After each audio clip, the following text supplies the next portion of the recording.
Hey guys, tonight we begin with the final days of Queen Elizabeth I, the last Tudor monarch and one of England's most iconic rulers. She led her country through an age of flourishing art, decisive victories, and the forging of empire. But behind the crown and power was a woman whose death remains one of history's most enigmatic royal endings. So, before you get comfortable, take a moment to like the video and subscribe, but only if you genuinely enjoy what I do here. And let me know in the comments where you're tuning in from and what time it is for you. It's always fascinating to see who's joining us from around the world. Now, dim the lights, maybe turn on a fan for that soft background hum, and let's ease into tonight's journey together. By the winter of 1602, Elizabeth I was approaching her 70th year, an age few reached in Tudor England. Her skin, once powdered into porcelain perfection, had begun to betray the fragility beneath. Her brilliant auburn wigs, once symbols of youthful power, now sat atop a body weathered by nearly half a century of rule. For 44 years, she had reigned alone. She had outlived rivals, buried suitors, and silenced every threat that rose against her. But now, the iron will that had defined the Queen was beginning to crack. Though her mind was still sharp, those around her noticed something was shifting. Her appetite had waned. Her presence at court had grown sporadic. The fire that once radiated from her throne at Whitehall seemed dimmed, and with the turning of the year, rumours began to whisper through the tapestried halls of Richmond Palace. Rumours that their sovereign was fading. There had been loss. Painful, personal loss. The execution of Robert Devereux, the Earl of Essex, in 1601, had struck a deep blow. Though he had betrayed her, leading a failed rebellion and attempting to seize power, Elizabeth I had loved him in her own way. Some said it was motherly affection. Others whispered of something deeper. Regardless, watching him walk to the scaffold tore at her. She never truly recovered from that grief. In her final winter, she would spend long hours standing, refusing to sleep, refusing to eat. Servants noted that she rarely sat, and even less did she speak. When she did, her voice was thin, trailing like smoke. Sometimes she would gaze into the empty fireplace for hours, unmoving, as if staring into something far beyond it, something only she could see. The court began to prepare. Physicians offered tinctures, tonics, and prayers, but the Queen dismissed them all. Ministers gently urged her to rest, to speak, to name a successor, but the once commanding monarch only shook her head. Something weighed on her heart, heavier than politics, heavier, perhaps, than the crown itself. As March approached, one truth began to settle among those closest to her. The reign of Elizabeth I was quietly, painfully, coming to an end. As the days passed, the gloom that filled Elizabeth I's private chamber at Richmond Palace deepened. The once vibrant court, famous for its music, pageantry, and lively discourse, had grown hushed. The Queen, who had dazzled Europe with her wit and resolve, was now wrapped in heavy silks, surrounded by shadows and silence. She no longer held council meetings, nor did she take her usual rides or walks in the gardens. Her ladies-in-waiting, the closest and most trusted women in her life, were dismissed one by one from her room until she remained mostly alone. Even the few she allowed to stay, such as Lady Scrope, spoke only in soft, uncertain tones, unsure if their presence comforted or agitated her. Her mind, they whispered, was slipping. It was during this time that her physicians began to observe something troubling. Not only was the Queen refusing food, she had also started to resist sleep altogether. She would stand for hours on end, rooted to the same spot by her bed or by the window, as if the very act of lying down might bring death closer. When her legs could no longer support her, she would sit stiffly on cushions, eyes fixed on some invisible point, lips moving silently in prayer or thought. Some speculated that she feared death not as a woman, but as a ruler. For decades, Elizabeth I had been the embodiment of England itself. To die meant to relinquish control. of her people, her image, and her power. Perhaps that was what she truly feared, the end of control. Physically, her health began to decline in ways subtle but certain. She developed a persistent cough. Her skin turned increasingly pale, and her frame seemed to shrink beneath her ornate gowns. The weight loss was alarming. Yet she forbade any attempt to examine her too closely. Her vanity, even in sickness, remained intact. And through it all, one question loomed in every courtier's mind but was rarely voiced aloud. Was this simply old age catching up to the Queen? Or was something hidden festering beneath the surface? The answer, for now, remained locked behind her lips. Lips that once commanded empires, now barely moved at all.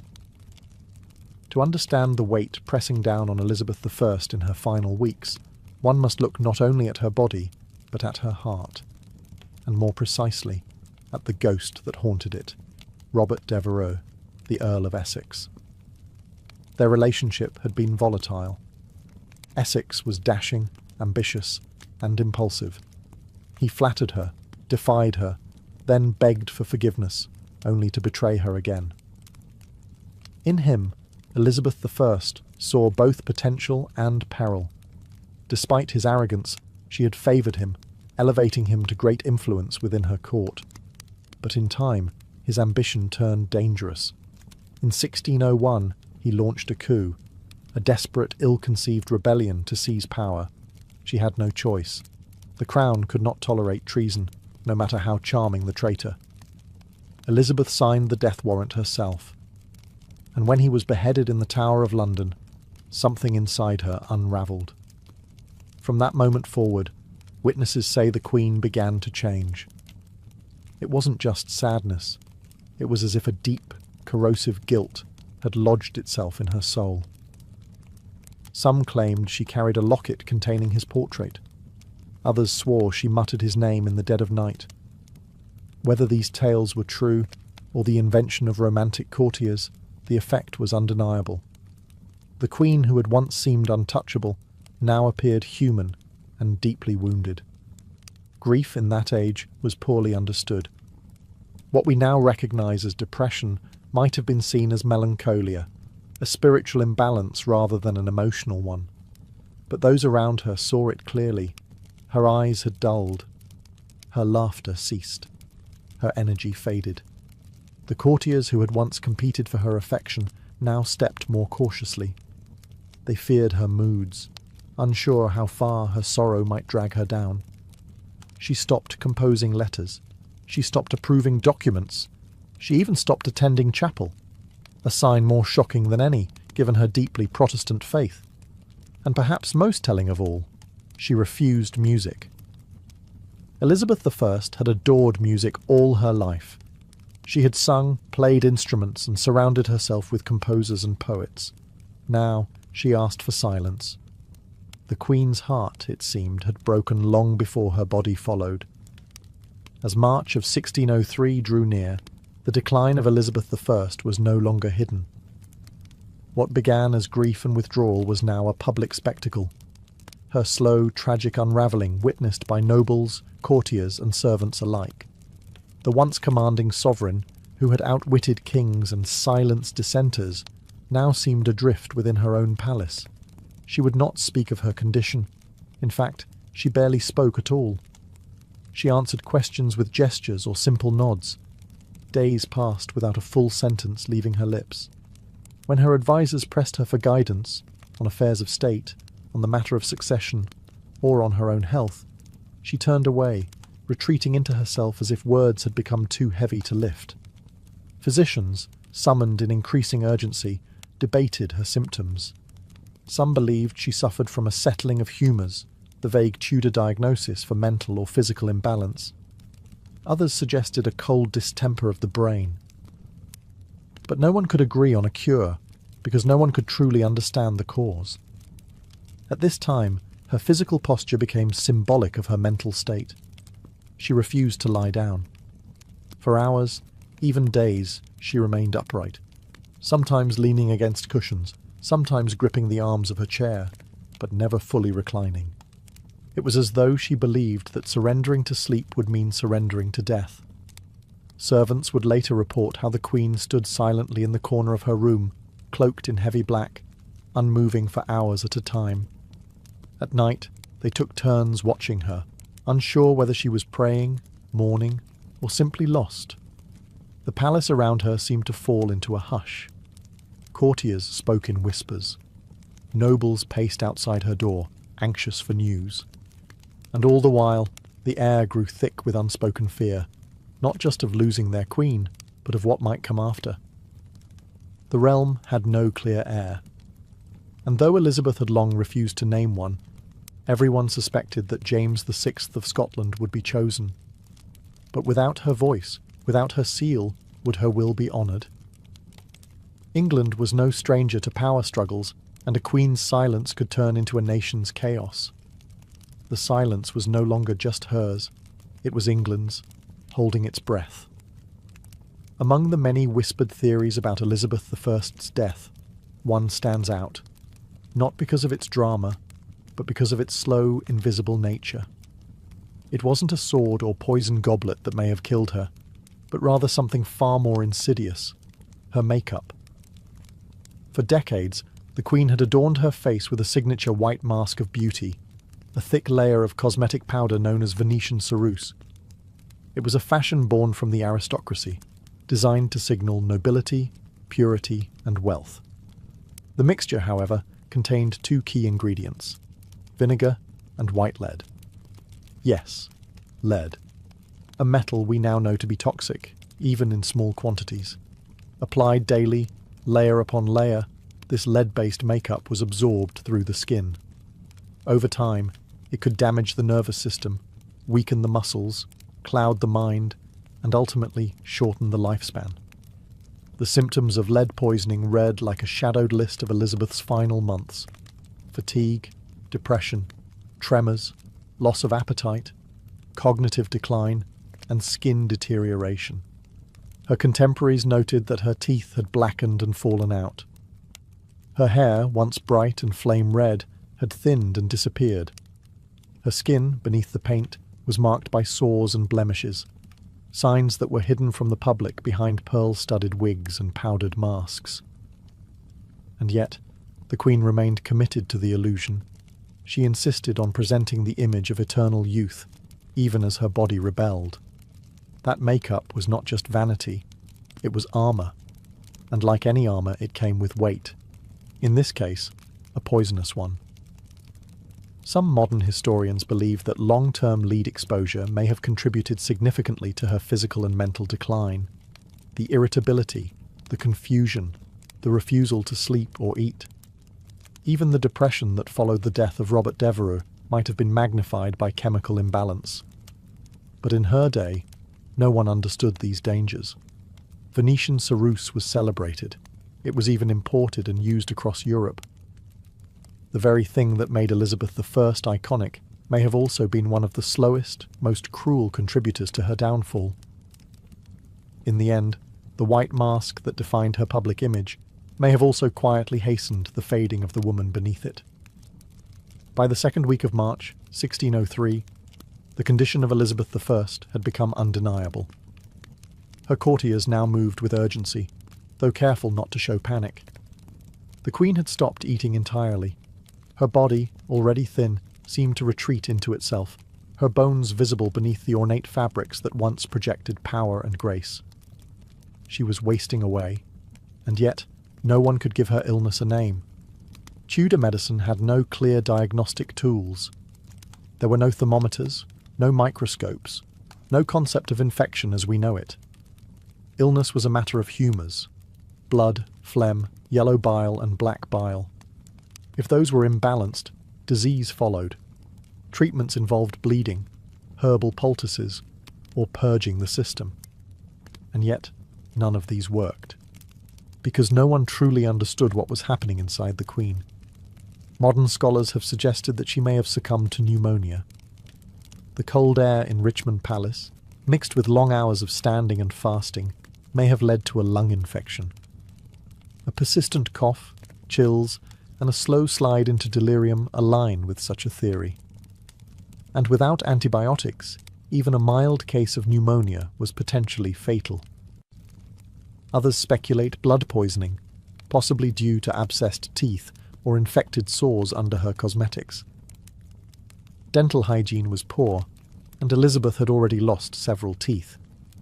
Infections in the mouth, if left untreated, could enter the bloodstream, a deadly condition known today as septicemia. But none of these possibilities could be confirmed in her time. And so, her physicians guessed. They used herbal tonics, tried warm compresses, and prayed. But Elizabeth would have none of it. She rejected all medicine. She would not allow incisions, nor bleedings. She even refused to undress completely, guarding her modesty to the very end. And through it all, she said almost nothing. The silence around her became part of the illness. Her servants tiptoed. Her ladies wept in private.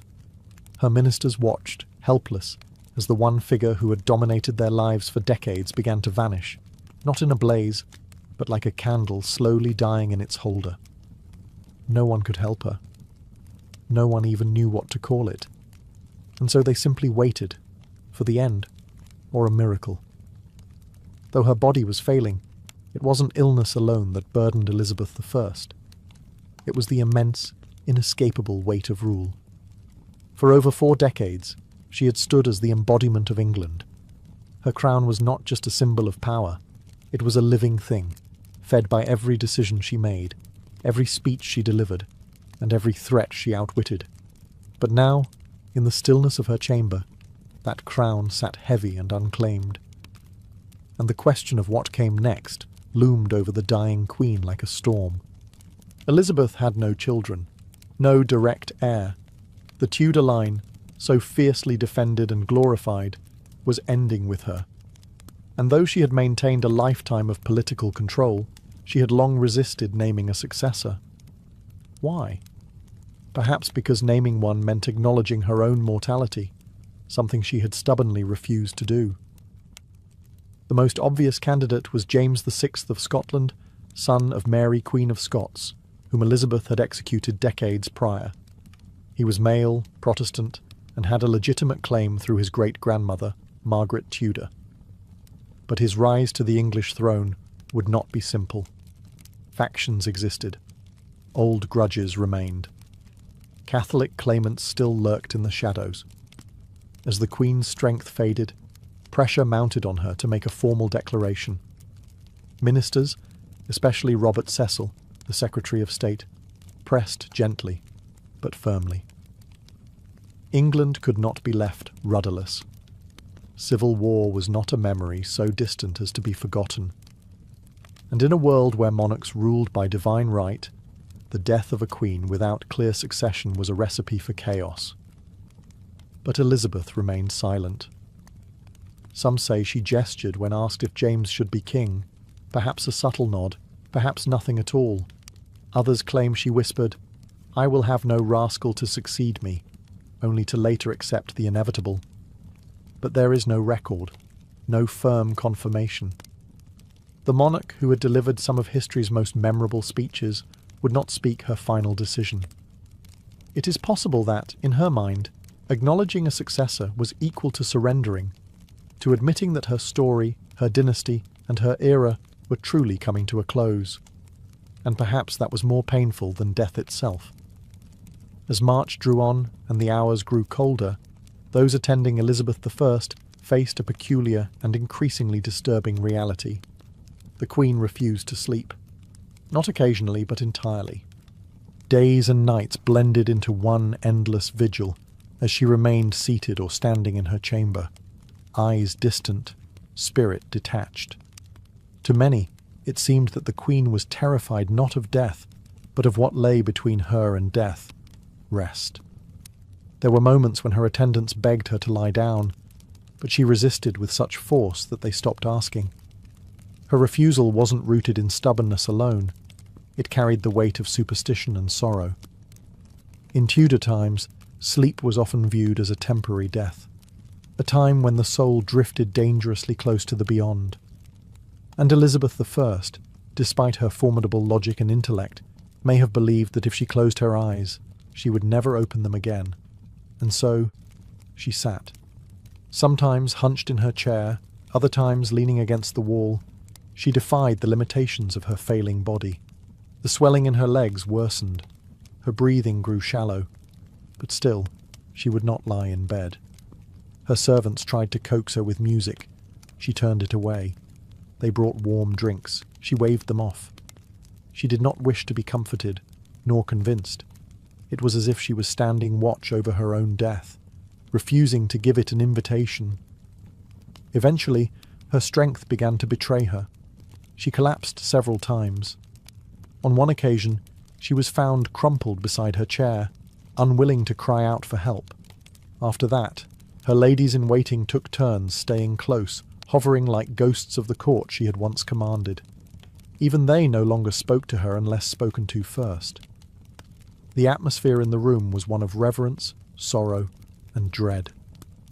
When at last she agreed to lie in bed, it was not from peace, but from exhaustion. Her body had given out. She was placed beneath the covers gently, like a fragile relic being lowered into silk. It was the first time she had rested in days, and for many, it felt like the beginning of the end.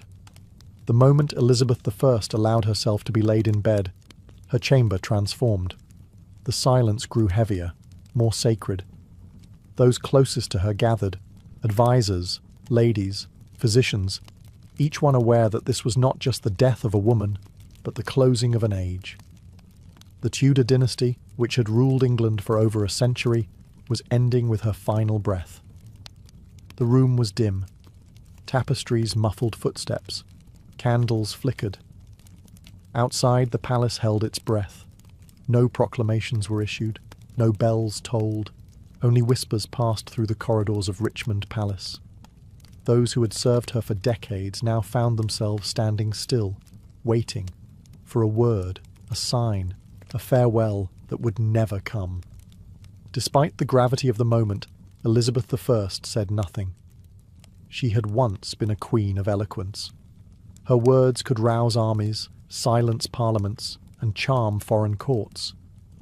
But now, as she drifted between consciousness and sleep, not a single parting phrase escaped her lips.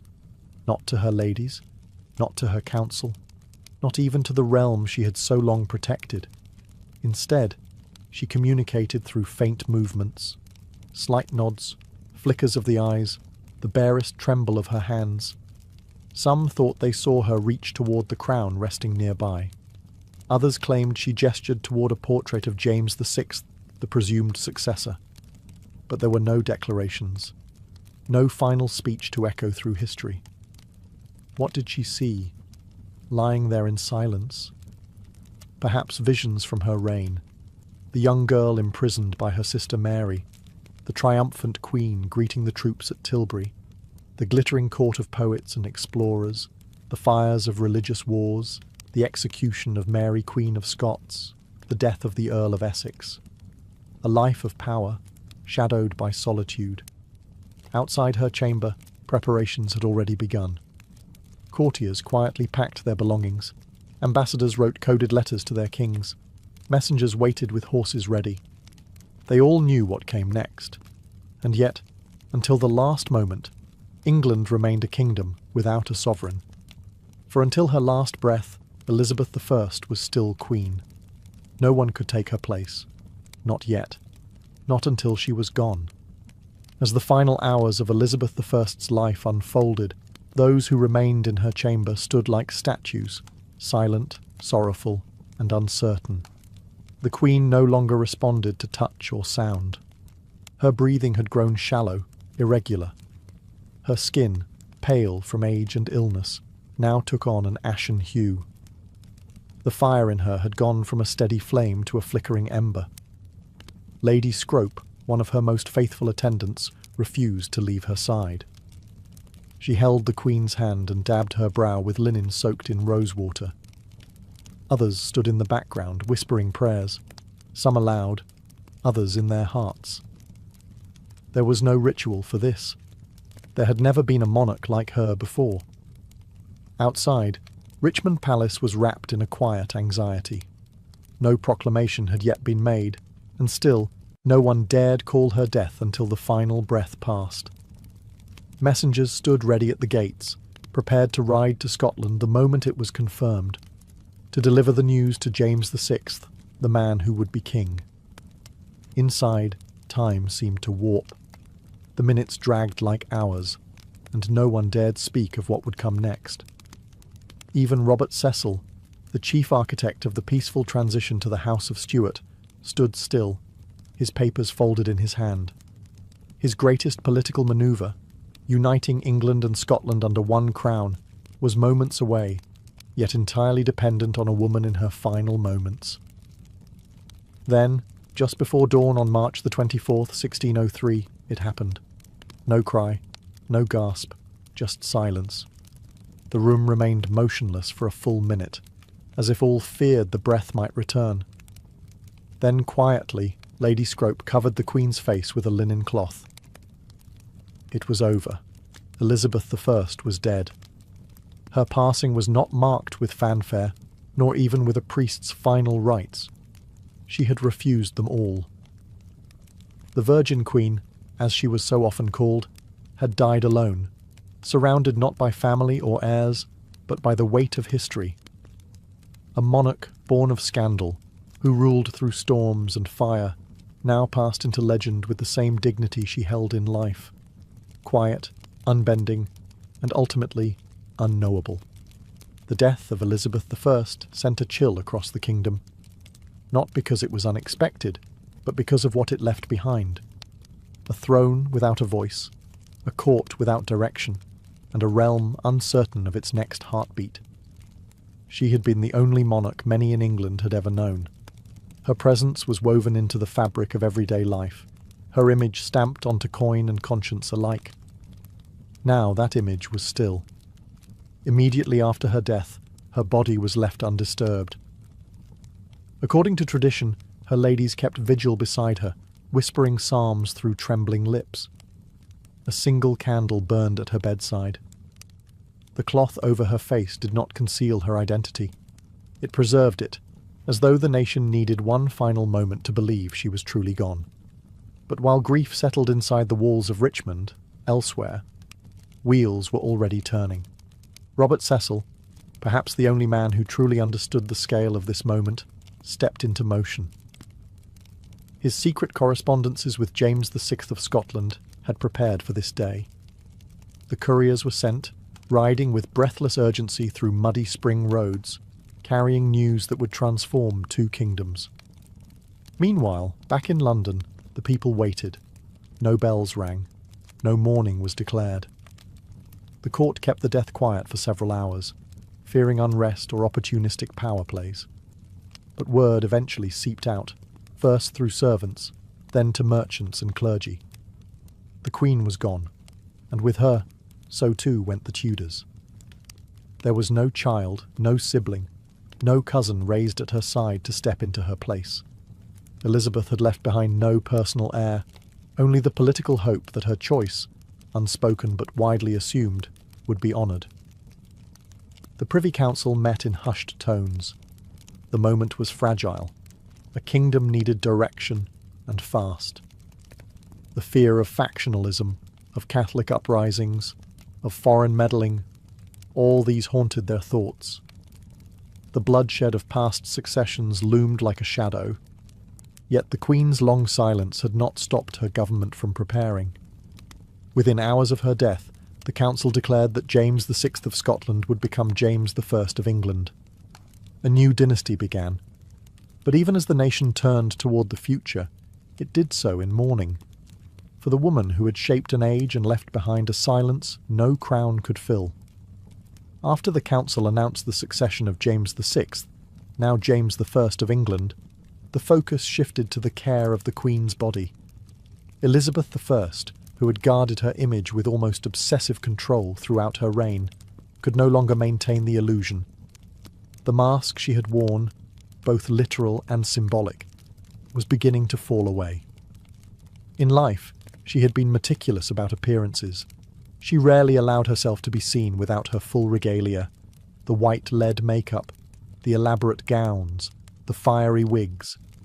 Even in her final days, She kept her chamber darkened and denied most visitors. Vanity, yes, but also power. To appear weak was to risk everything in a court filled with ambition and knives. Now, in death, her body told a different story. As her ladies gently prepared her for burial, they began to see what had long been hidden beneath layers of silk and powder.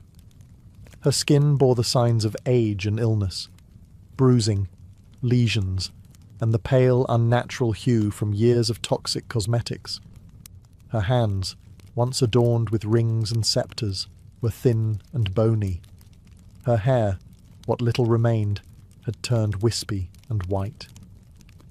There was no denying it. Elizabeth I had been dying long before she allowed anyone to see it. And yet, in death, there was something profound about her humanity. She was no longer Gloriana, the Virgin Queen, or the untouchable monarch on coins and canvases. She was a woman who had carried a kingdom on her back for 4 decades and paid the price with her body. No embalming was done immediately. The tradition at the time was to delay the burial to allow time for national mourning and for proper ceremony. Her body lay in state, dressed one final time in royal robes, crown placed above her brow, orb and sceptre at her side. For all the imperfections now visible, her people still came to pay respects, not just to the queen she had been, but to the person she had become. A woman of contradictions, powerful and alone, brilliant and burdened, fierce and fragile. The mask had slipped away, but what remained was not less regal, only more real. On April the 28th, 1603, more than a month after her death, the body of Elizabeth I was finally laid to rest. The delay had not been caused by negligence, but by reverence. England had lost its longest reigning monarch to date, and such a passing demanded a ceremony that would match the magnitude of her legacy. Her funeral procession began at Whitehall and moved slowly toward Westminster Abbey. The streets of London were lined with mourners, nobles, clergy, commoners. Thousands of faces turned toward the carriage that bore their queen one final time. Some wept. Others stood in solemn silence. There were no cheers, no songs, only the tolling of bells and the shuffle of boots on stone. The coffin was draped in velvet and borne upon a massive hearse drawn by 4 horses. Above it sat an effigy of Elizabeth I, dressed in state robes with crown, orb and sceptre, eyes open, face serene, as if still watching over her people. The image was so lifelike that many believed it to be her real body, propped upright in death. Behind the hearse marched an honour guard, followed by the nobles of her court, members of Parliament, and ambassadors from foreign nations. Each step echoed the weight of transition. A queen was being buried, but an entire era was being mourned. At Westminster Abbey, she was interred in the vault beside her half-sister, Mary I, a symbolic reunion between 2 queens once bitterly divided by religion and rivalry.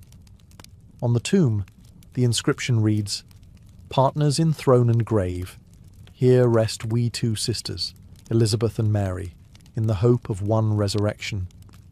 The irony was not lost on historians.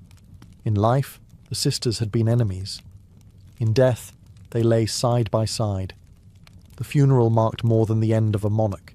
It marked the end of the Tudor dynasty. With Elizabeth gone, so too ended the lineage that had brought England out of the Wars of the Roses and into an age of exploration, cultural flourishing, and national pride. And as the Abbey's great doors closed behind her, an entire kingdom stood changed. The Elizabethan age was over. What came next would be shaped by a different hand and a different crown. More than 4 centuries have passed since Elizabeth I took her final breath, and yet the mystery surrounding her death remains. Unlike monarchs who died in battle or by clear illness, Elizabeth's decline was veiled in silence, secrecy, and contradictions. As a result, scholars, physicians, and curious minds have continued to speculate. What exactly killed the Virgin Queen? The most common theory is simple: old age. At nearly 70 years old, Elizabeth had far outlived most of her contemporaries. After 4 decades of rule and countless personal losses, her body may have simply succumbed to time.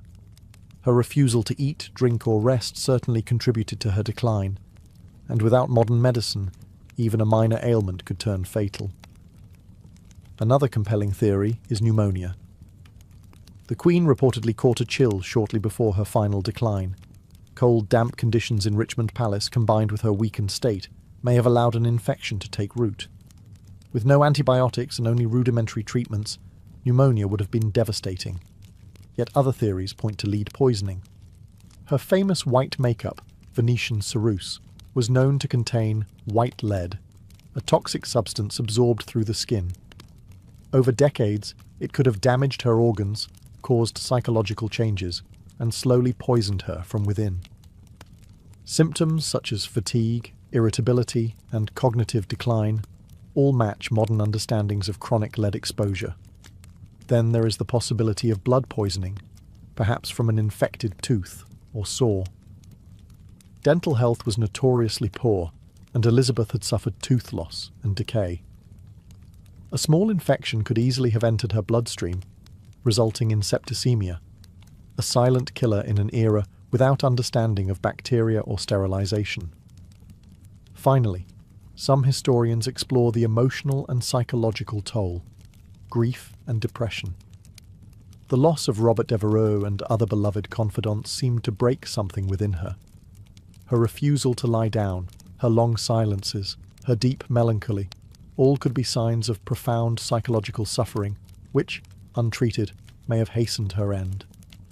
In truth, it may have been all of these factors: age, illness, poison, grief, woven together in a tapestry of decline. A queen who carried an empire may have finally been crushed beneath its weight. And yet, in her silence, she left no confession, only a legend. Elizabeth I's death was not merely the close of a life, it was the close of an identity that England had worn for more than 40 years. She had reigned alone, without husband or child, carving her image into the very soul of a nation. Her passing was quiet, private, and full of unanswered questions, but the echo of her reign thundered into the centuries that followed. The country she left behind was vastly different from the one she inherited. When she first ascended the throne in 1558, England was fractured by religious war, threatened by foreign powers, and teetering on the edge of instability. Through sheer will, political genius, and theatrical leadership, Elizabeth I transformed it into a formidable kingdom, confident, culturally vibrant, and respected on the world stage. Her death, however, revealed the fragility beneath that surface. She had held everything together through force of personality and presence. With her gone, a power vacuum threatened to reopen old wounds. The peaceful transition to James I marked a diplomatic victory, but also a seismic shift. The Tudor flame had gone out.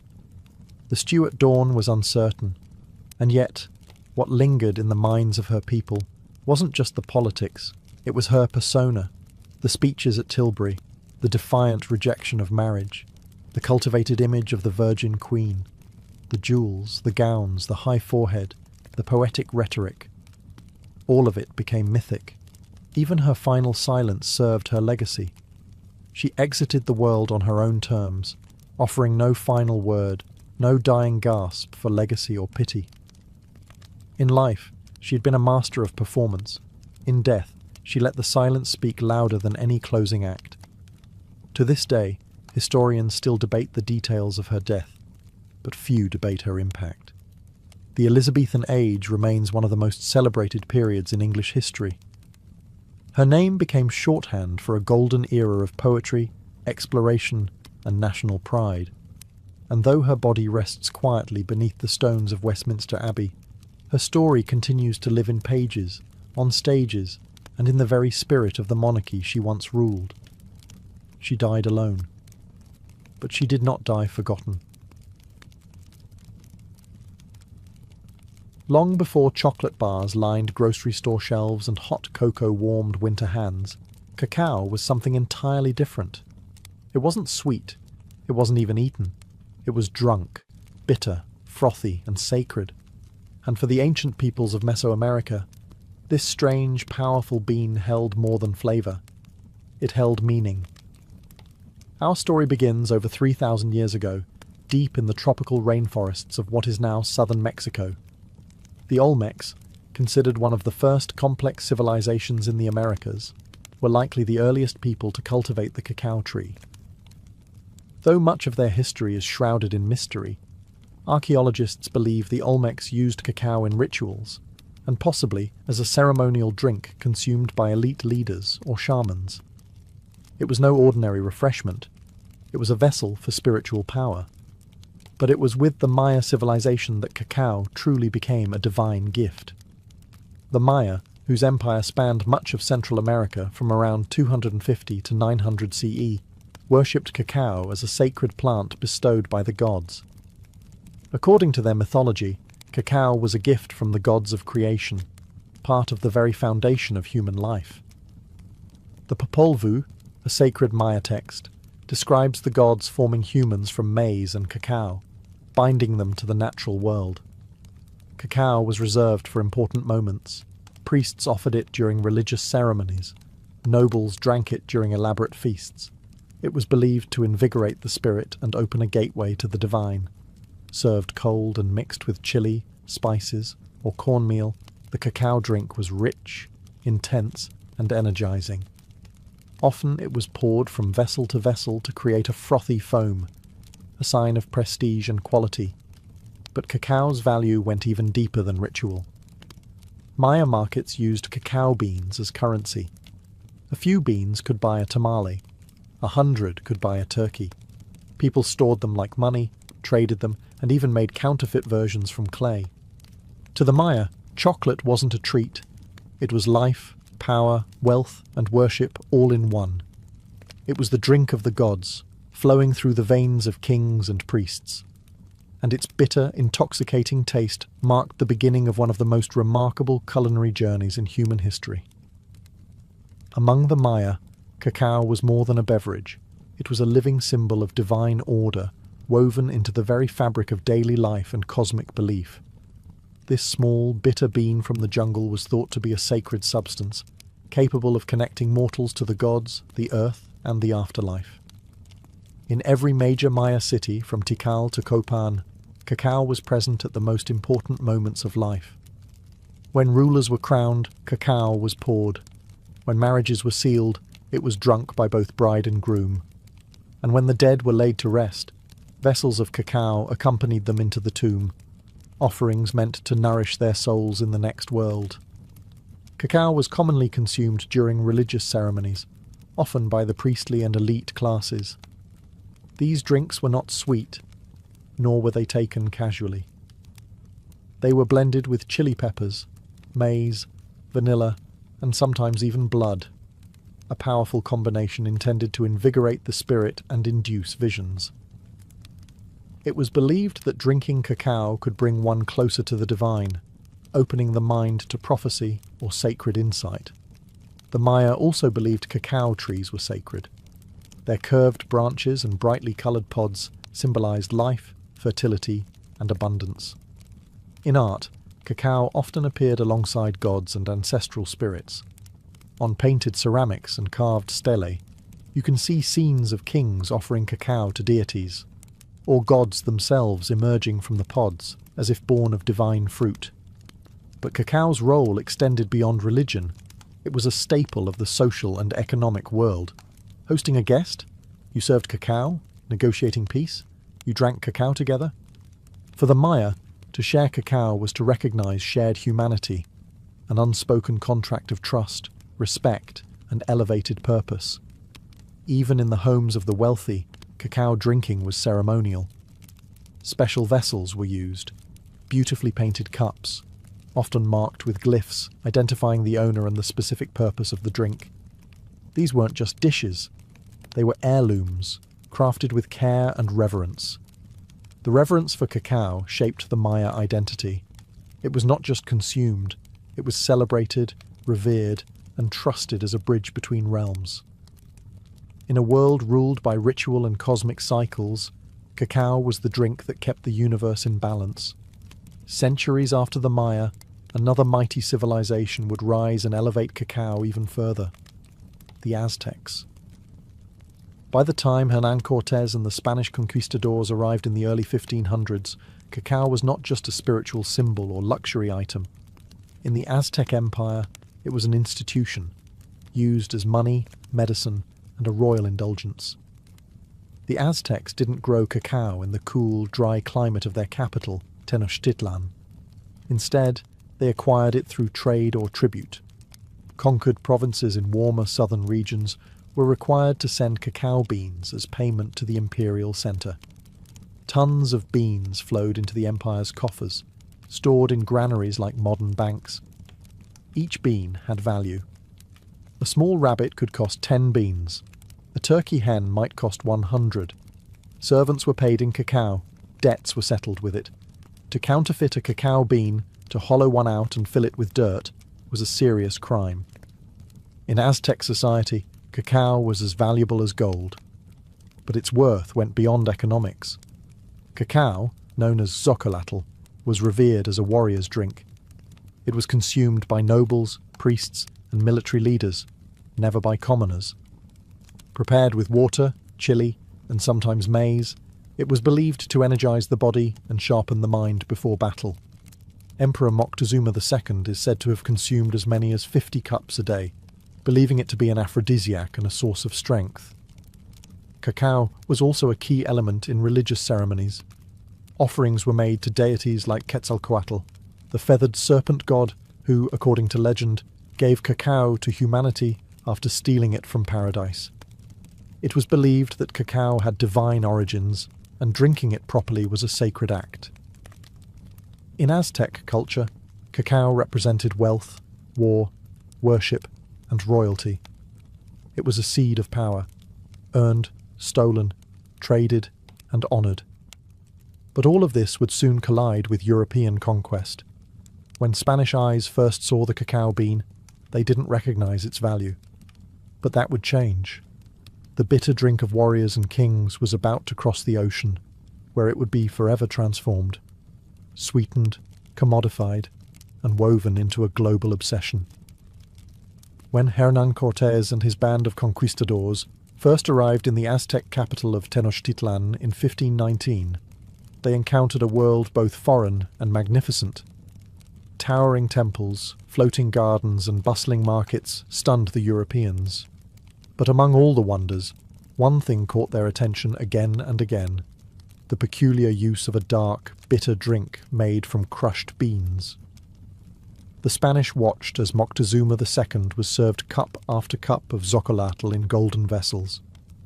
They observed warriors, nobles and priests treating the substance with reverence. At first, they found it unpleasant, strange, unsweetened, spicy. Some even called it unpalatable. But they also noticed something else: the energy it seemed to grant, the alertness it sparked, and the symbolic power it carried in every corner of Aztec life.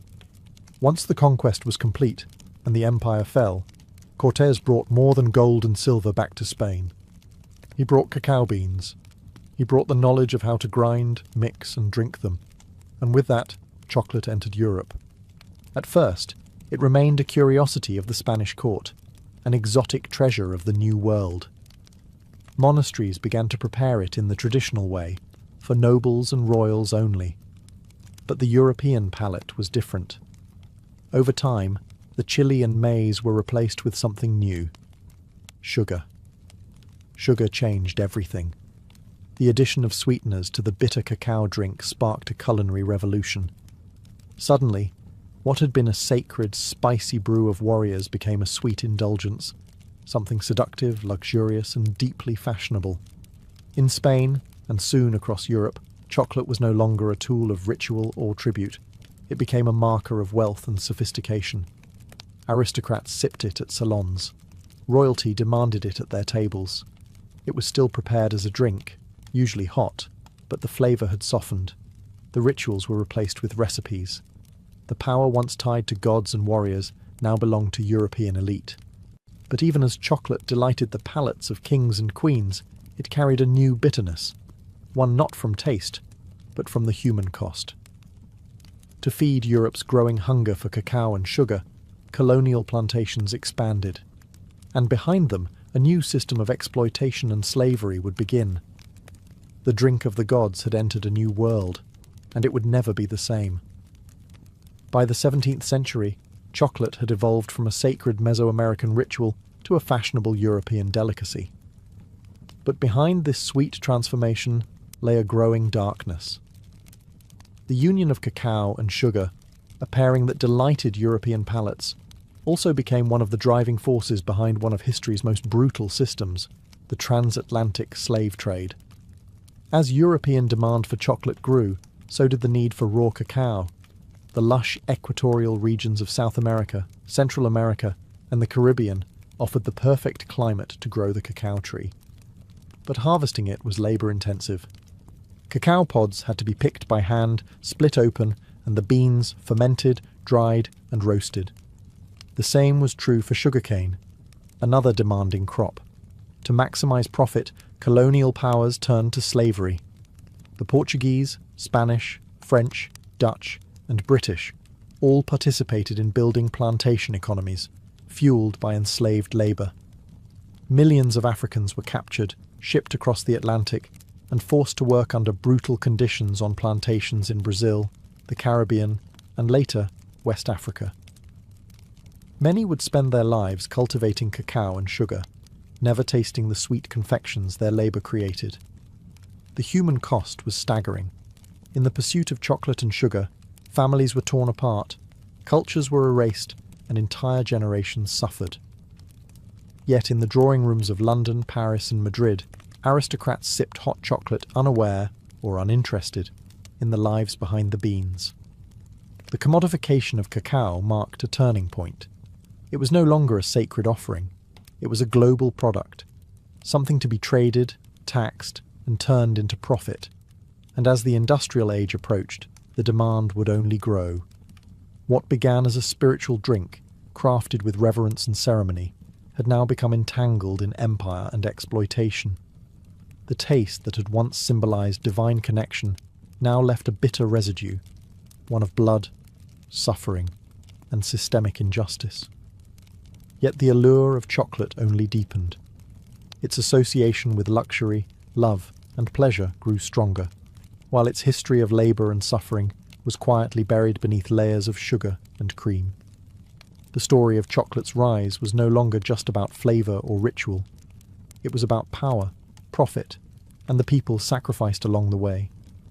For centuries, chocolate remained a liquid luxury, served in royal courts and elegant salons.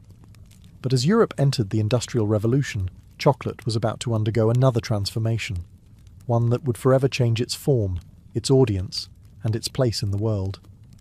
The early 1800s saw a wave of invention.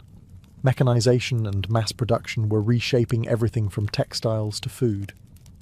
And in 1828, a Dutch chemist named Coenraad Johannes van Houten developed a revolutionary process. Using a hydraulic press, he extracted much of the natural fat, the cacao butter, from roasted cacao beans. What remained was a dry cake, which could be ground into a fine powder. This powder dissolved more easily in water and could be blended with sugar more smoothly, making chocolate cheaper, lighter, and easier to produce. This invention gave birth to what we now call Dutch cocoa, and it paved the way for solid chocolate.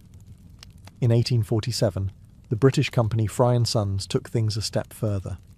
By combining cacao powder, cacao butter, and sugar, they created the world's first modern chocolate bar, a smooth, mouldable, and portable version of what had always been a drink. For the first time, chocolate could be held in the hand, not just sipped from a cup. Then came the Swiss. In the 1870s, Daniel Peter introduced milk chocolate by adding condensed milk to the mixture, creating a creamier, sweeter version of the classic bar. His friend and rival, Rodolphe Lindt, invented the conching machine, which slowly churned chocolate for hours, refining its texture and giving it the silky smoothness we now associate with high-quality chocolate. These innovations turned chocolate from a luxury into a mass-market product. With lower prices and improved texture, chocolate was no longer reserved for royalty. It entered shops, factories, and lunchboxes across Europe, and soon after, the United States. Companies like Cadbury, Nestlé, and Hershey industrialized chocolate on a scale never seen before. Packaging became colourful and playful. Advertising emphasized joy, indulgence, and childhood wonder. But in making chocolate sweet, accessible, and solid, something of its origin was forgotten. The divine drink of gods had become a snack. Delicious, yes, but stripped of its ancient power and ritual. Still, a new chapter had begun, one where chocolate would become beloved worldwide. By the dawn of the 20th century, chocolate had taken root across the globe, not just as a delicacy, but as an industry. What began as a sacred brew among ancient civilizations had become a worldwide phenomenon, driven by factories, marketing, and the unstoppable forces of global capitalism. In the United States, chocolate took a uniquely American turn with Milton Hershey.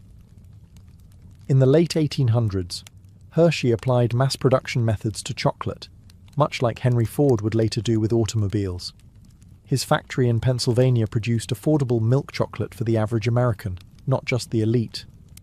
By 1900, the Hershey bar was born, and with it, a new American love affair with chocolate. But chocolate was no longer just a product. It was becoming a symbol. Soldiers carried it into war. Children traded it on playgrounds. It appeared in cookbooks, holiday rituals, and romantic gestures. Valentine's Day, Halloween, Easter, each adopted chocolate as its unofficial mascot. Its sweetness now spoke to love, comfort, and nostalgia. Meanwhile, international companies expanded cacao cultivation to meet demand. West Africa, particularly Ghana and Côte d'Ivoire, became global hubs for cacao farming, surpassing Latin America. The same regions that had once endured colonial rule and slavery were now supplying over 70% of the world's cacao, often under exploitative conditions. Even in modern times, labour abuses, including child labour and poverty-level wages, persist in many cacao-growing regions. Yet despite its tangled roots, chocolate's popularity only grew. In Japan, it became a refined art. Small, exquisite bonbons, gifted with ritual precision. In Switzerland, it was a matter of national pride, with brands like Toblerone and Lindt defining premium quality. In Mexico, chocolate returned to its ancient roots, used in traditional dishes like mole, where bitter and savoury flavours coexist. Global chocolate culture was, and still is, a paradox. Universal, yet personal.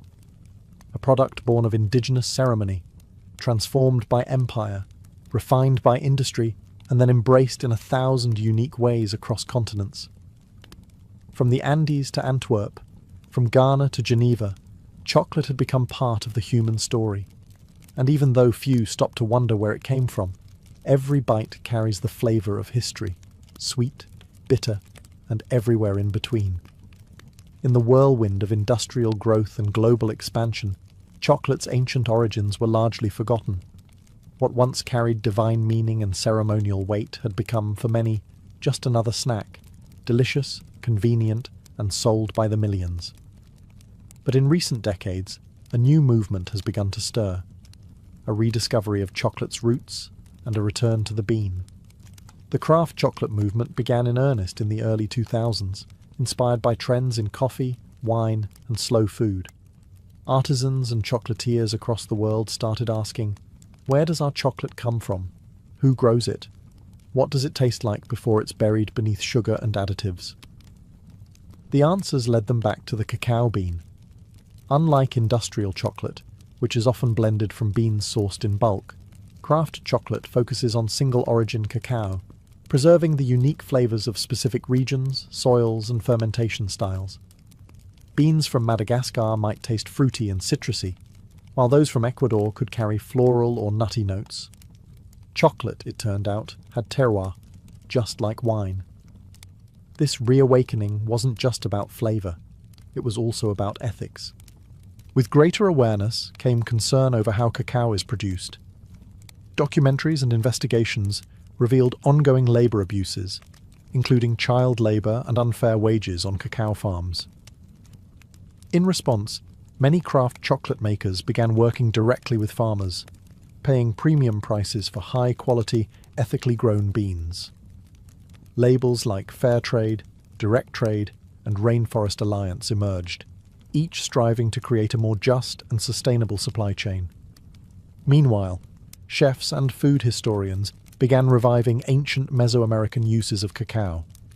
In parts of Mexico and Guatemala, traditional drinks made with cacao, chili, and maize regained popularity. Indigenous communities shared recipes passed down for generations, reminding the world that chocolate was not invented in a factory, but in a forest. Museums, books, and culinary tours followed. People began to see chocolate not just as candy, but as culture, rich in heritage, struggle, and story. The world had changed chocolate, but chocolate, in its essence, had never changed. It was still the fruit of a tree, grown by hand, prepared with care, and shared with meaning.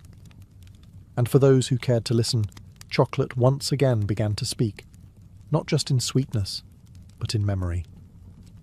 Today, chocolate is everywhere. At celebrations, in vending machines, inside pastries and gourmet kitchens alike. It's a symbol of love, luxury, and comfort. But beneath its creamy surface lies a history that's anything but simple. It's a story of gods and empires, of joy and exploitation, of ritual and reinvention. Chocolate, perhaps more than any other food, is a mirror held up to civilization itself. From the sacred ceremonies of the Maya to the bitter brews of Aztec warriors. From the hands of enslaved labourers on colonial plantations to the gilded salons of European nobility. From wartime rations to Valentine's Day traditions, chocolate has journeyed alongside humanity, reshaping itself at every turn. Its legacy is layered. On one side, chocolate represents ingenuity, resilience, and cultural fusion. It is the perfect example of how ingredients from one continent can meet techniques from another to create something entirely new.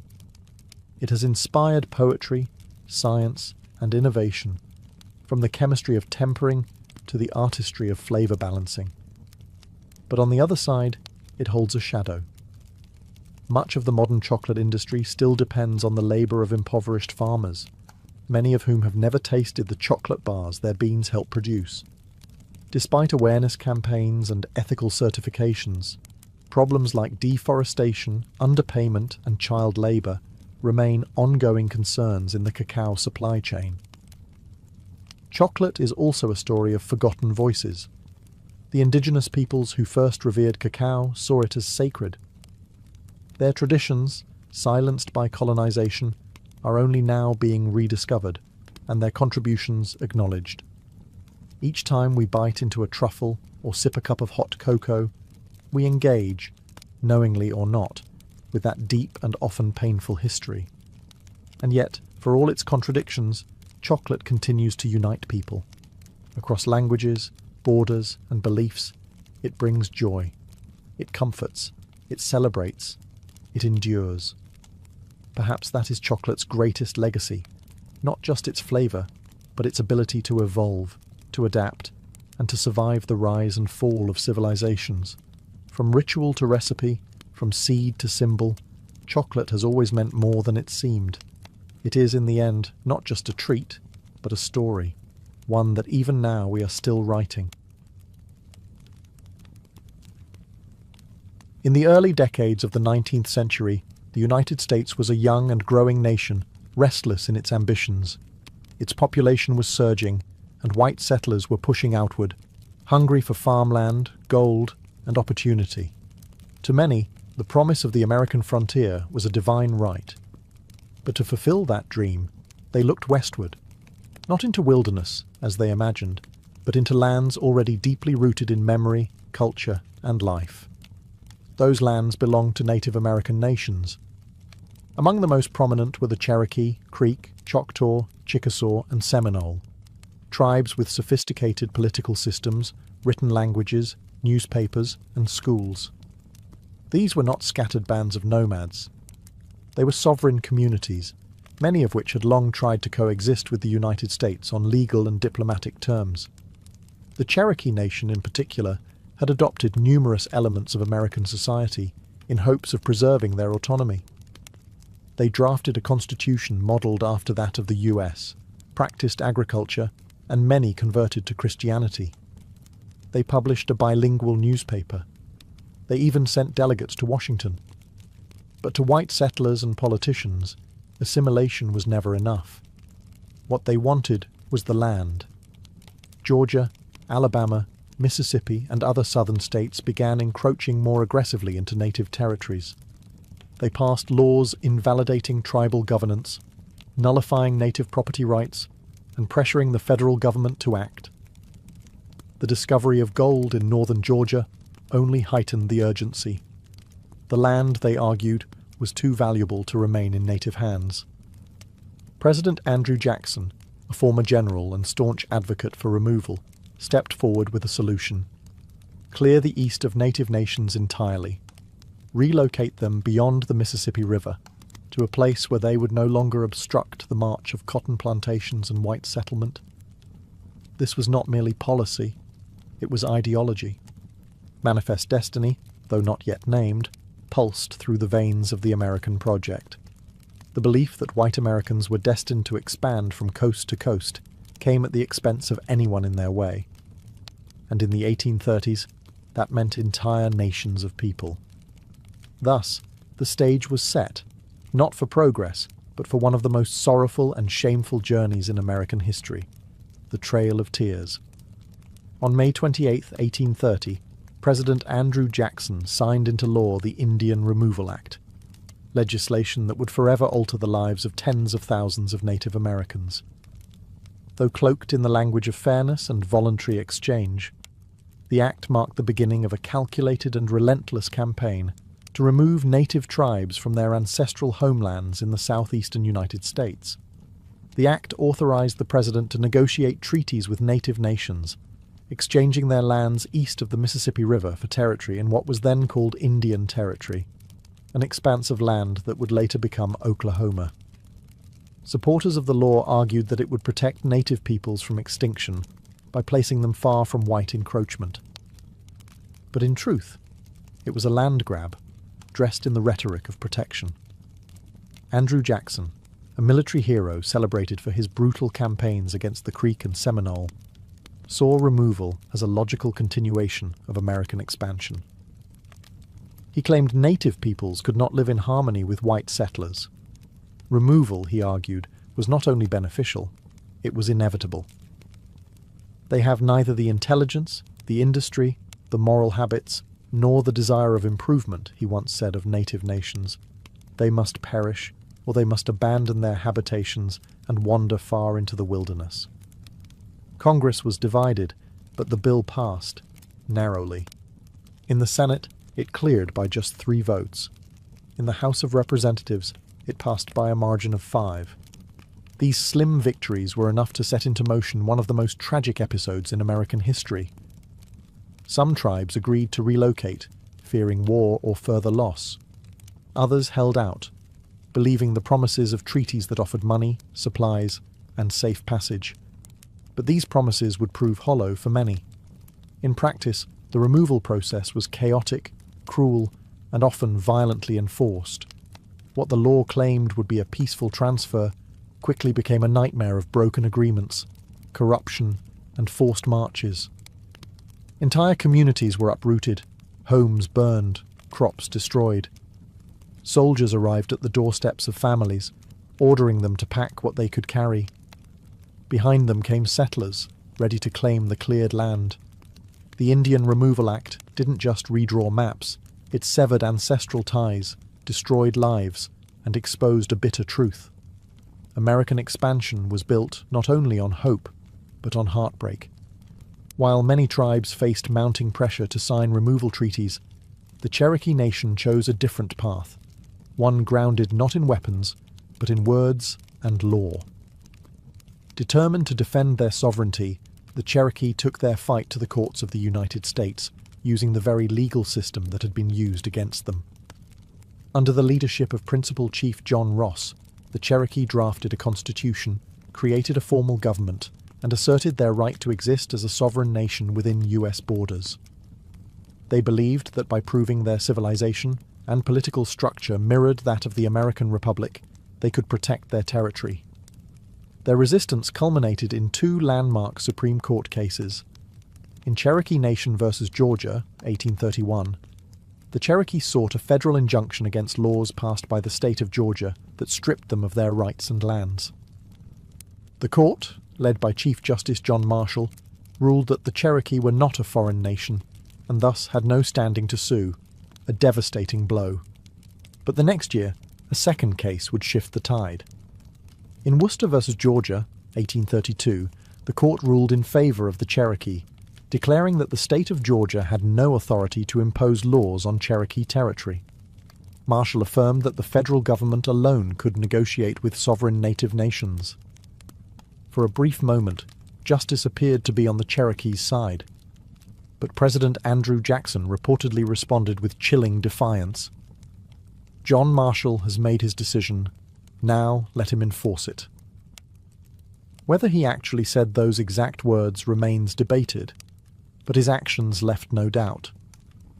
Jackson refused to uphold the court's ruling, and Georgia continued to ignore it. The Constitution had spoken, but political will refused to listen. The Cherokee, clinging to hope, still resisted signing removal treaties, but division crept in. A small faction within the Cherokee, led by Major Ridge, John Ridge, and Elias Boudinot, believed removal was inevitable and signed the Treaty of New Echota in 1835 without the authorization of the Cherokee government. That treaty, passed by a narrow vote in the U.S. Senate, sealed the fate of the Cherokee Nation. Despite the protests of the majority, it was declared binding, and so the Cherokee fight for justice ended, not with a gavel, but with the sound of soldiers preparing to march. In the spring of 1838, under orders from President Martin Van Buren, thousands of federal troops and state militias descended upon Cherokee lands. The time for negotiation was over. The Treaty of New Echota, signed by a minority of Cherokee without the consent of their nation, had been ratified by Congress. Removal was now official policy, and the military was sent to carry it out by force. Across Georgia, Tennessee, North Carolina, and Alabama, Cherokee families were torn from their homes with little warning. Soldiers arrived at farms and cabins with bayonets and orders. Families were given only moments to gather belongings, sometimes nothing more than the clothes on their backs. Their homes were looted and burned. Crops were left to rot in the fields. Churches, schools, and burial grounds, all abandoned. More than 16,000 Cherokee were rounded up and placed in military stockades. These makeshift camps were overcrowded and unsanitary, with little food, dirty water, and no shelter from the elements. Disease spread rapidly. Measles, dysentery, and whooping cough took a heavy toll even before the march began. Some groups were moved immediately under armed guard. Others, held in the sweltering summer heat, were forced to wait until autumn, when travel conditions were considered more favourable. But cold rains, early snow, and inadequate supplies would make the journey even more deadly. The Cherokee called the route Nuna Dal Tsuni, the trail where they cried.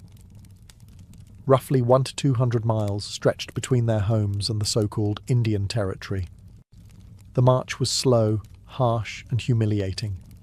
They walked through mud and snow, across frozen rivers, over mountains and prairies. The elderly collapsed. Children died in their mothers' arms. Entire families vanished along the trail, buried in shallow, unmarked graves by the roadside. Some tried to maintain dignity, singing prayers, carrying sacred objects, recording names of the lost. But the weight of grief was unbearable. Hunger gnawed at their strength. Winter pierced their thin clothing. Guards showed little mercy. By the time the last group arrived in what is now Oklahoma in early 1839, it's estimated that over 4,000 Cherokee had died, nearly a quarter of their entire population. This was not simply a relocation. It was a death march, a forced erasure of identity, home, and hope. When the last group of Cherokee reached Indian Territory in March of 1839, The journey was over, but the suffering was not. The losses endured along the Trail of Tears extended far beyond the 4,000 lives claimed by disease, exposure, and starvation. What died on that trail was more than people. It was a way of life, a spiritual connection to land, and the cultural continuity of an entire nation. The trauma echoed through generations. Survivors arrived weakened, broken, and grieving. They had lost elders who carried traditional knowledge, children who had represented future hope, leaders who had defended their people with all the strength they had. There were no ceremonies for the dead, no time for mourning. The land they had been forced to settle was unfamiliar and often hostile. The promises made by the US government of protection, supplies, and fertile land were inconsistently honoured or ignored altogether. The physical wounds were matched by the emotional ones. The Cherokee had been a proud nation with schools, printing presses, and a constitution. They had trusted the legal system, believing that law would protect them. But their trust had been betrayed, their justice denied, their rights erased. Among the survivors, divisions deepened. The treaty party, those who had signed the Treaty of New Echota, were viewed by many as traitors. In June of 1839, just months after the relocation, Major Ridge, John Ridge, and Elias Boudinot were assassinated by fellow Cherokee in a wave of retribution. The unity of the nation, already battered by removal, now fractured further under the weight of internal conflict. And yet, even amidst devastation, the Cherokee endured. They rebuilt schools. They re-established their government. They began printing newspapers again. They held on to their language, their stories, their faith. The resilience that had once carried them through legal courts and diplomatic struggles now became the foundation of survival. Still, the scars of removal ran deep, and they remain today. The Trail of Tears is not just a chapter in a history book. It's a living memory carried in families, in oral traditions, and in the soul of a people who were forced to leave everything behind. And in that memory, there is sorrow, but also strength. While the Cherokee Trail of Tears is the most widely remembered, it was not the only forced removal. The Indian Removal Act of 1830 targeted multiple native nations, each with their own languages, traditions, and lands, and each endured their own version of exile, suffering, and loss. The Choctaw were the first to be removed. Beginning in 1831, thousands of Choctaw were forced from their homelands in Mississippi and Alabama. Most travelled on foot, without wagons or adequate supplies. As they marched through freezing rains and swollen rivers, hundreds died. A Choctaw chief later called it a trail of tears and death, a phrase that would echo in history. The Creek Nation, once powerful in the southeast, was next. After years of broken treaties and violent clashes with settlers and militias, they too were rounded up and driven westward. In 1836, over 15,000 Creek were removed, many in chains. Thousands perished along the way, while others were sold into slavery or scattered from their kin. The Chickasaw negotiated payment for their lands before removal, but their journey was no less brutal. Delays in receiving compensation left them without resources, and hundreds died from disease and starvation during the move west. The Seminole of Florida resisted most fiercely. From 1835 to 1842, they waged guerrilla war against US forces in the swamps and forests. Leaders like Osceola became symbols of resistance. But even the Seminole could not withstand the weight of US military power forever. Thousands were captured or killed. Others were forcibly marched to Indian territory, while a small group fled deep into the Everglades, where their descendants remain today. In all, over 100,000 Native Americans from multiple nations were displaced during the removal era. The government called it policy, the settlers called it progress, but for Native peoples, it was catastrophe. Each nation's trail was different, but all shared the same themes: betrayal, suffering, and loss. Sacred homelands were stripped away. Cultural centers were shattered. The bonds of community, family, and memory were stretched to the brink. And yet, these nations carried their songs, their languages, and their spirit with them, into a new land that did not welcome them, but where they would find ways to survive. When the Cherokee, Choctaw, Creek, Chickasaw, and Seminole finally arrived in Indian Territory, what is now the state of Oklahoma, they found a land that was nothing like the one they'd been forced to leave. The federal government had promised fertile soil, safety from further encroachment, and permanent ownership of their new homes. But those promises, like so many before, would prove fragile. The land was unfamiliar, the climate harsher. For many, it was difficult to grow crops or rebuild homes using traditional methods. Winters were bitter and unpredictable. Summer droughts scorched the earth. Communities were scattered, with many families arriving months apart, or not at all. Diseases followed them: cholera, smallpox, influenza. Grief lived in every new settlement. The government aid that was promised, livestock, tools, food and money, often arrived late or not at all. Corruption plagued the system.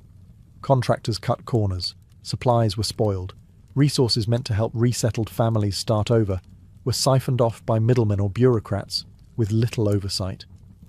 Worse still, the land that had been guaranteed as a permanent Indian homeland was soon under threat. As settlers pushed westward and the borders of US states crept closer, new pressures emerged. Railroads began to carve through the land. Treaties were rewritten or ignored under pressure or manipulation. What had been set aside as sovereign territory began to shrink once again. Despite these hardships, the nations worked to rebuild. The Cherokee re-established their capital in Tahlequah and rebuilt schools and institutions. The Choctaw and Chickasaw reorganized their governments. New constitutions were written. Councils met. Churches were built.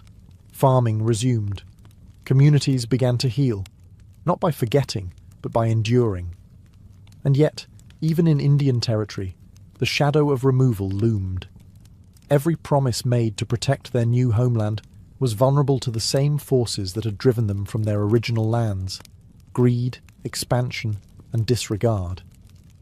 The land that was promised became a temporary refuge in a nation still unwilling to see native people as permanent, rightful inhabitants. Though many believed they had finally found peace, history would soon prove otherwise. The story of the Trail of Tears didn't end in Indian Territory. It simply turned the page to another long chapter in the struggle for survival, sovereignty, and respect. For decades after the forced removals, the Trail of Tears lived mostly in silence, spoken about in whispers, passed down through family stories, rarely acknowledged in textbooks or politics. It was a wound left open, a shared pain carried quietly by native communities, too often ignored by the nation that had caused it. Yet the memory survived. In Cherokee homes, elders told the story of the march west, of the cold, of the hunger, of the lost. Songs were sung in mourning. Ceremonies were held in remembrance. Oral history kept the names of those who walked and those who did not alive. The land remembered too. Old trails, shallow graves, and surviving documents marked the route like a scar across the heart of a continent. It was not just a trail of sorrow. It was a trail of survival. The resilience shown by native nations after removal defied the expectations of those who had tried to erase them.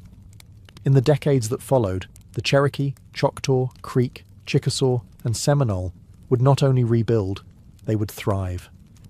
They formed new governments, ran schools, printed newspapers, and preserved languages and spiritual traditions. Against the odds, they endured.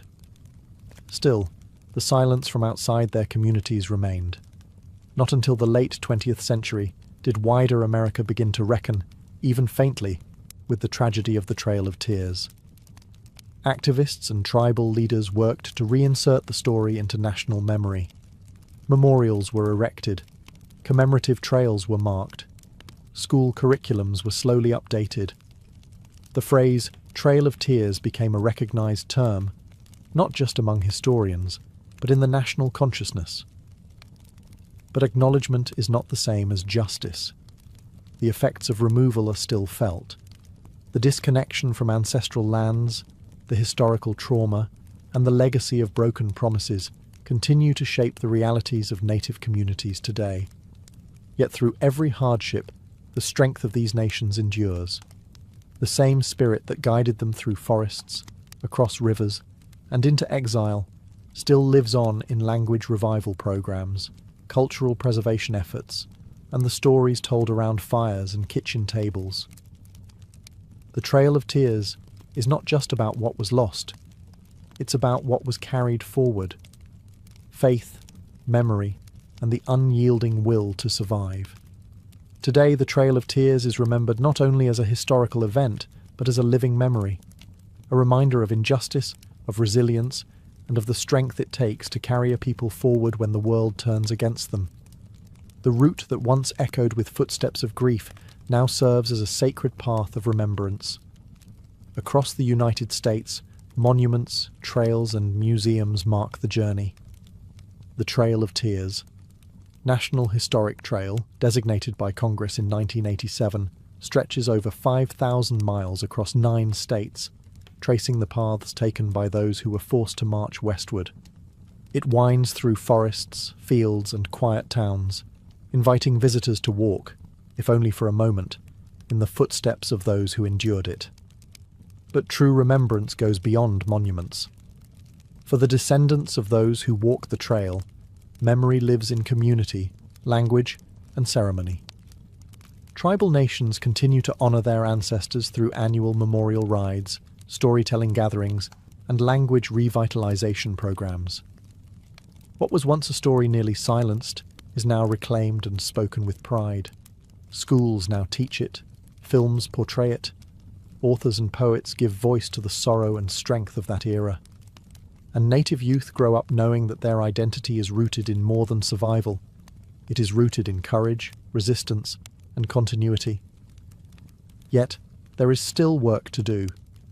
The Trail of Tears stands as a challenge to how history is told and remembered.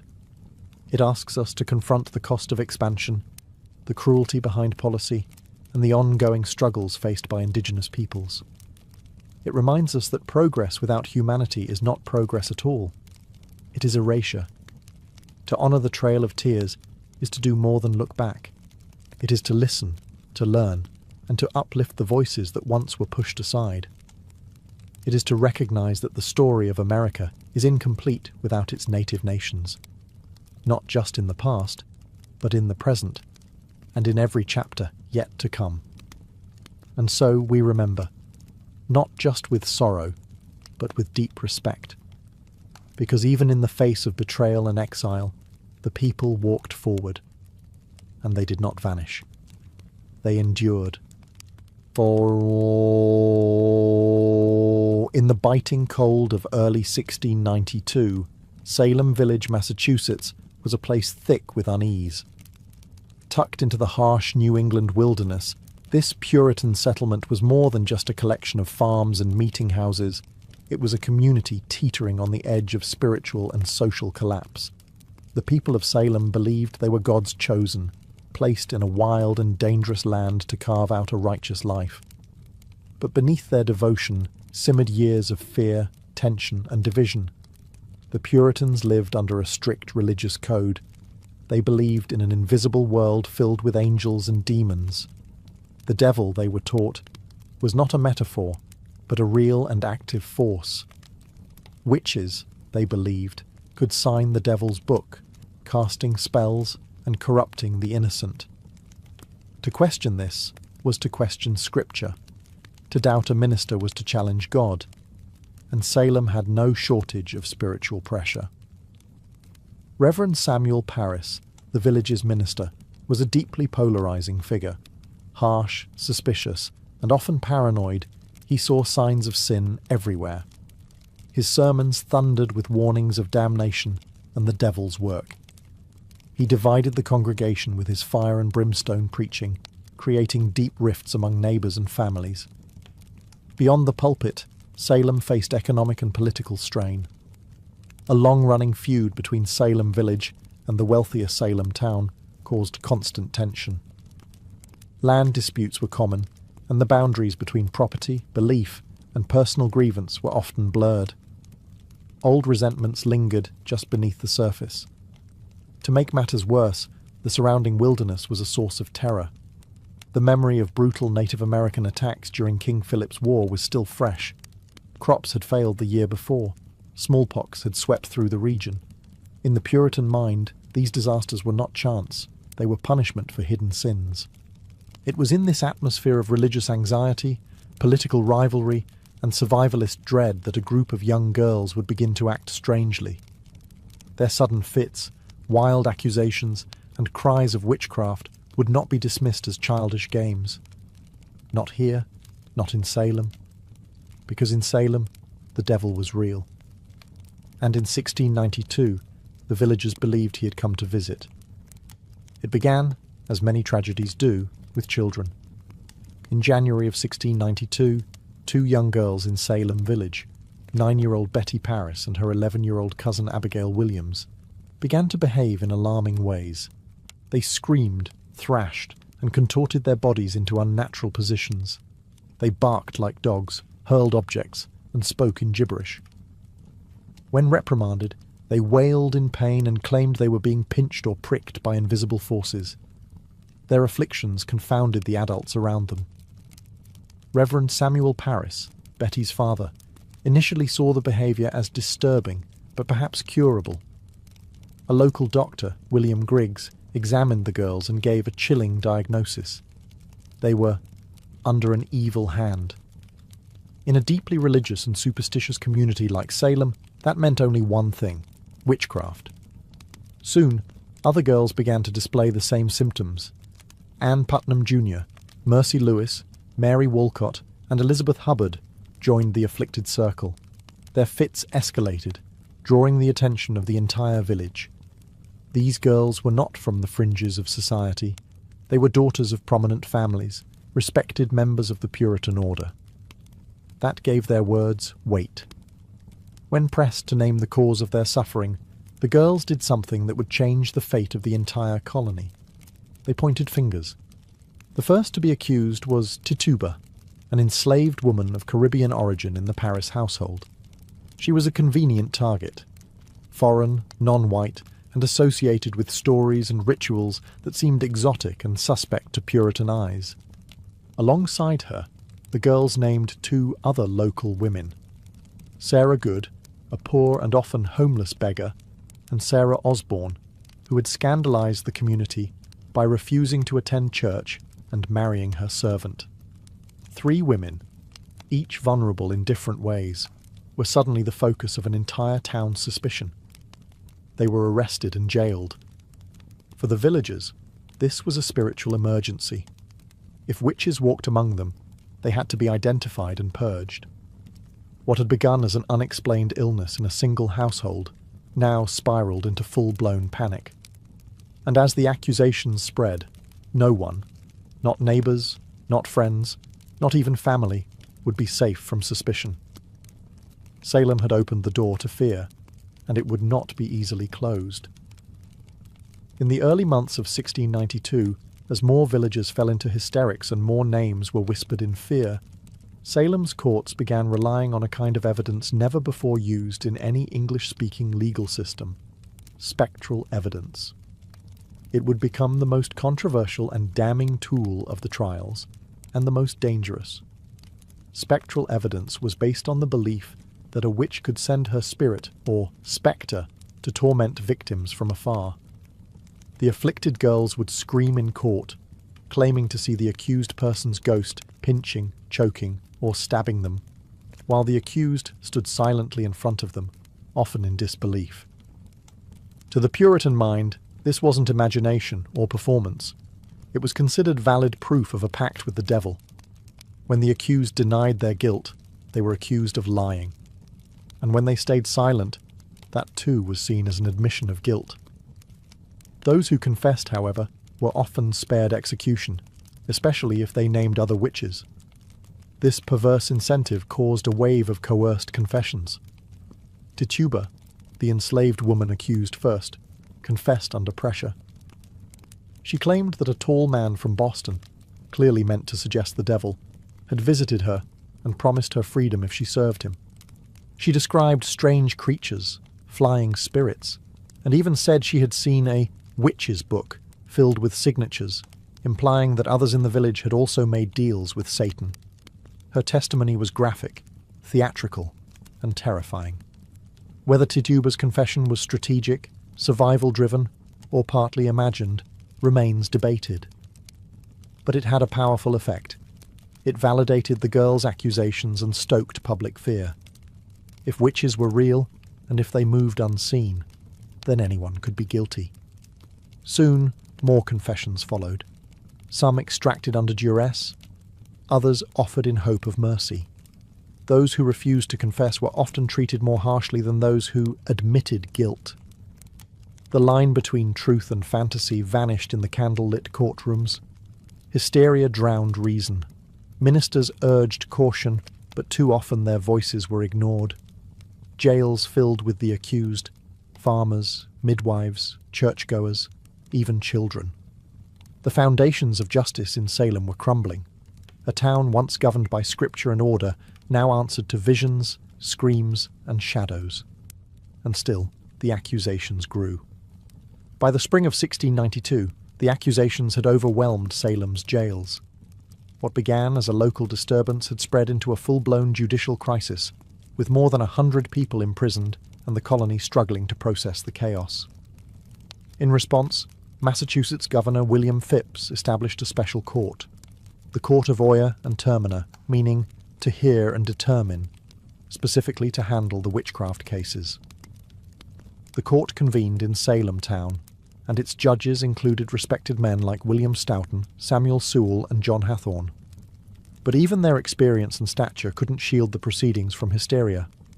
The rules of evidence bent to fear. Spectral evidence was accepted. Hearsay was common, and doubt, even skepticism, was considered dangerous. The first to be formally tried and executed was Bridget Bishop, a woman long suspected by neighbours of being unruly and outspoken. She wore bright clothing, ran a tavern, and had been accused of witchcraft years before, making her a perfect scapegoat. During her trial in June, the afflicted girls claimed to see her spectre pinching and mocking them in the courtroom. When she denied all charges, her resistance was taken as proof of guilt. Bridget was convicted swiftly and hanged on June 10th, 1692. She would not be the last. With her death, the machinery of accusation, trial, and execution accelerated. Week by week, more prisoners were brought before the judges. Some were pillars of their communities, church members, midwives, landowners. Others were beggars, widows, or former servants. What united them was not guilt, but suspicion, and in many cases, the misfortune of being disliked, envied, or simply misunderstood. The accused stood before a court where they had little hope. Their fate often depended on the theatrics of their accusers or the political winds of the day. Those who confessed and accused others were usually spared. Those who maintained innocence were more likely to be hanged. Fear fueled everything. Families turned on each other. Neighbours testified to save themselves. Ministers cautioned restraint, but their voices were drowned out by cries for purification. And overhead, a gallows was built on Proctor's Ledge, just outside Salem. It waited in silence as the town below fed it names, one trial at a time. By the height of the summer of 1692, Salem was no longer a town. It was a furnace, burning with fear, accusation, and righteous fury. The witch trials had moved beyond Salem village and Salem town, spreading like wildfire across neighbouring communities. Ipswich, Andover, Gloucester, and others were soon gripped by the same fever. Accusations multiplied, jails overflowed, no one was safe. The accused came from all walks of life. Some were outsiders, beggars, former slaves, women without families. Others were deeply rooted in the community, church deacons, wealthy farmers, and even former accusers. Once the machinery of suspicion began to churn, it spared no one. Families were torn apart. Husbands and wives accused one another. Children testified against parents. Friends betrayed friends. Even those who questioned the legitimacy of the trials became targets. To doubt the existence of witches was, in the minds of some, to align with them. Nowhere was this madness more visible than in the behaviour of the afflicted girls. During court proceedings, they cried out in pain, claimed to see spectral animals, mimicked the accused, and fainted in unison. Their performance became central to the prosecution's case, regardless of how implausible or theatrical it seemed. The court took their suffering as proof, their screams as divine evidence. By the end of summer, more than 150 people had been arrested, and the executions continued. Sarah Good, a homeless woman, was hanged in July after refusing to confess. Her defiance was seen not as strength, but as rebellion against God. Rebecca Nurse, a respected grandmother and member of the Salem Church, was executed despite widespread protest. Her conviction sent a chilling message. Even the most pious were not beyond suspicion. And yet the accusations did not slow. Children as young as 5 were jailed. A minister's wife was accused. Entire families were locked in cells. The colony had lost its grip on reason, consumed by the very evil it sought to destroy. Fear was now Salem's true ruler, shaping justice, warping memory, and silencing dissent. What began as a handful of strange afflictions had become something far more terrifying, a society devouring itself, one accusation at a time. As summer gave way to autumn in 1692, the Salem witch trials reached their darkest depths. The gallows on Proctor's Ledge became a grim fixture on the horizon, a place of ritual execution where cries for mercy were swallowed by the silence of final judgment. The executions were public, meant to serve as warnings. Entire communities gathered to watch. Some came in solemn fear. Others, disturbingly, treated them as spectacles. One by one, the convicted were led to the scaffold, bound and praying, until the trapdoors dropped and another life ended in the name of righteousness. In total, 19 people were hanged as witches, 14 women and 5 men. All maintained their innocence. Many died with prayers on their lips, or psalms recited through trembling voices. None of them received proper burials. As convicted witches, their bodies were denied church cemeteries. Some were buried in shallow, unmarked graves. Others were reclaimed secretly by family under cover of night. But the most gruesome death was not on the gallows. Giles Corey, an 81-year-old farmer, and the husband of accused witch Martha Corey, refused to enter a plea at his trial. By refusing to speak, he hoped to prevent his land from being seized by the state. In response, authorities ordered pressing, a brutal and rare form of punishment. Giles was stripped, laid on the ground, and slowly crushed beneath heavy stones. For 2 days, he endured the torture in silence. His last words, according to legend, were chillingly defiant. More weight. He died without ever entering a plea.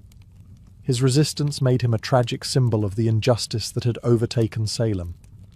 Inside the jails, those not yet executed faced horrific conditions. Pregnant women gave birth in filthy cells. The sick died of neglect. Families had to pay for their own food and chains, and some remained imprisoned for months after the trials ended. By the time autumn leaves began to fall, Salem had sentenced more people to death for witchcraft than any other community in American history. What had begun as whispers had ended in blood.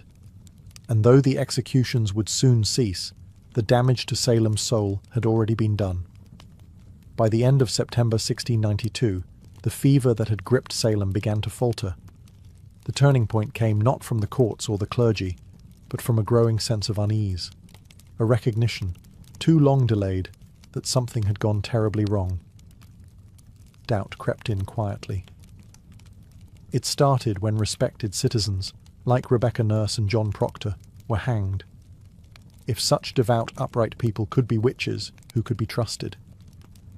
When Martha Corey, a strong-willed churchgoer and even the wife of the colony's former governor, Lady Mary Phipps, were accused, the trials began to eat into the upper ranks of society. The hysteria no longer threatened just the marginalized. It threatened everyone. Reverend Increase Mather, a prominent Puritan minister and father of the influential Cotton Mather, delivered a powerful sermon against the use of spectral evidence, the very foundation of many convictions. In his words, "It is better that 10 suspected witches should escape than one innocent person be condemned." It was a radical reversal in tone and a quiet indictment of the court's methods. Others began to speak out as well. Ministers who had once supported the trials now urged caution. Families of the accused pleaded publicly. Communities neighbouring Salem watched with horror and began distancing themselves. Faced with rising criticism and political pressure, Governor William Phips finally acted. In October 1692, he disbanded the court of Oyer and Terminer. In its place, a new court was created, one that no longer accepted spectral evidence. The change was immediate. Of the remaining prisoners awaiting trial, most were found not guilty. For those convicted, many received reprieves. The executions stopped. Still, the damage had been done. 19 hanged, 1 pressed to death, over 100 imprisoned, dozens more traumatized, families ruined, reputations shattered. The tide had turned, but slowly. Though the courts had changed, it would take months, years, for the last prisoners to be released, and longer still for the community to fully reckon with its sins. But in that autumn, the panic receded. Silence returned to the gallows. The accuser's screams faded, and Salem, wounded and ashamed, was left to confront the cold reality that it had been not witches, but fear itself, that had ruled them. When the final prisoners were released in 1693, Salem was left with more than empty cells. It was left with guilt. The trials had ended, but the echoes of accusation, betrayal, and execution lingered in every home and church pew. A silence hung over the town, and beneath it, a deep unease. In the years that followed, many of those involved in the trials began to express regret. One of the most striking apologies came from Judge Samuel Sewall. On a January day in 1697, during a day of public fasting and prayer, Sewall stood before the congregation at Boston's South Church. In front of the entire assembly, he accepted blame and shame for his role in the trials and asked God for forgiveness. It was a rare act of public contrition, and it set the tone for the years that followed. Others were not so quick to apologize. Some judges and accusers remained silent or stood by their decisions, believing they had acted in good faith. But the growing consensus, especially among clergy, was that the court had erred terribly. Even Cotton Mather, who had initially defended the use of spectral evidence, softened his tone in later writings. In 1706, Ann Putnam Jr., one of the original accusers, only a child during the trials, offered a formal confession before her church. She admitted that her accusations had led to the deaths of innocent people. She claimed she had been deluded by Satan and begged forgiveness from God and her neighbours. Her words were among the few to acknowledge the specific names of the victims. Families of the accused struggled for decades to clear their relatives' names. In 1711, the Massachusetts legislature passed a bill restoring the civil rights of many of those convicted and awarded monetary compensation to their heirs. But the pain remained. Not all names were cleared, and not all families were compensated. Generations grew up in the shadow of the trials. And yet, over time, Salem tried to heal. The town became a symbol, not of justice, but of what happens when fear overrides reason, when courts abandon fairness, and when hysteria is mistaken for truth. The reckoning had begun, but full justice, as history often shows, would remain elusive. More than 3 centuries have passed since the gallows stood in Salem, but the legacy of the witch trials endures, etched into American memory not as a tale of sorcery, but as a grim warning about the power of fear, the fragility of justice, and the danger of unchecked belief. The very phrase Salem witch trials has come to symbolize mass hysteria, false accusations, and moral panic. It is invoked in courtrooms, classrooms, and political speeches as a cautionary tale, proof of how easily reason can be overwhelmed by suspicion and how quickly a community can turn on its own. Today, Salem embraces its history, but not without complexity. Museums, memorials, and guided tours draw visitors from around the world.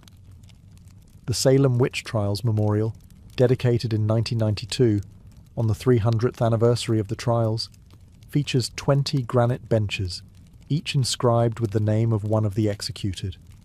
They do not list their crimes, because there were none. Only names, dates, and final words, testaments to dignity in the face of injustice. Yet even now, Salem's story is more than just tourism or folklore. It is a reflection of human nature. The trials reveal how fear can become contagious, how power can be abused in the name of morality, and how justice can falter when guided by emotion rather than evidence. In literature, Arthur Miller's play The Crucible gave new life to the trials, using them as an allegory for McCarthyism and the Red Scare of the 1950s. Miller reminded a new generation that witch hunts do not always involve witches, and that the past is never as distant as it seems. The descendants of the accused and the accusers still live in Massachusetts and across the United States. Some bear the burden of ancestral shame, others carry the pride of resilience and survival. In 2001, more than 3 centuries after the hangings, the state of Massachusetts formally exonerated the last 5 victims, completing the legal clearing of all accused. The Salem witch trials were brief, just over a year in length, but their lessons have proven eternal. They remind us that truth must be defended, even when fear shouts louder, and that the gravest injustices can occur not in moments of darkness, but under the full light of day.